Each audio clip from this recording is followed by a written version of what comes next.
ഇഡിയെ കാട്ടി വിരട്ടേണ്ട എന്ന് ഭരണപക്ഷത്തോട് പലപ്പോഴും പ്രതിപക്ഷം പറയാറുണ്ട്. യഥാർത്ഥത്തിൽ ഇഡിയെ കാട്ടി പലരെയും വിരട്ടാറുണ്ടെന്നതും സത്യമാണ്. ആദായ നികുതി, ഇഡി, CBI എന്നീ കേന്ദ്ര അന്വേഷണ ഏജൻസികളെ പേടിച്ച് പലരും BJPയിലേക്ക് മറങ്കണ്ഠം ചാടിയ കഥയും നമുക്കറിയാം. എന്നാൽ ഈ കേന്ദ്ര അന്വേഷണ ഏജൻസികൾ പല്ലില്ലാത്ത സിംഹമാണോ? രാജ്യത്ത് ഇതുവരെ ഇഡി എത്ര കേസുകൾ രജിസ്റ്റർ ചെയ്തു?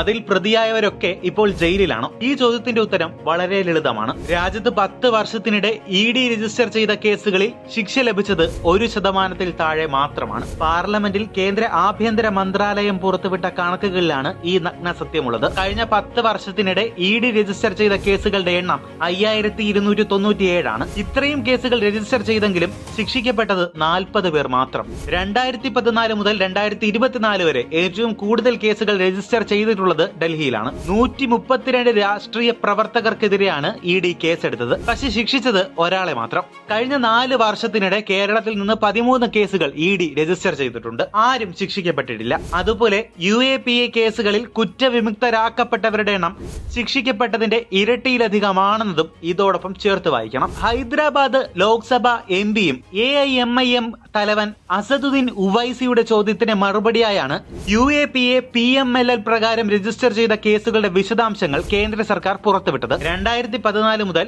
UAPA പ്രകാരം ഇതുവരെ രാജ്യത്ത് 8719 കേസുകൾ രജിസ്റ്റർ ചെയ്തു. UAPA കേസുകളിൽ 222 പേർ ശിക്ഷിക്കപ്പെട്ടപ്പോൾ 567 പേർ കുറ്റവിമുക്തരായതാണ് കേന്ദ്ര സർക്കാർ കണക്കുകൾ വ്യക്തമാക്കുന്നത്. അന്വേഷണ ഏജൻസികളെ കേന്ദ്ര സർക്കാർ ദുരുപയോഗം ചെയ്യുന്നുവെന്ന പ്രതിപക്ഷ ആരോപണം ശക്തമാക്കി മുന്നോട്ടു പോകുമ്പോഴാണ് ഈ കണക്കുകളേറെ പ്രസക്തമാകുന്നത്.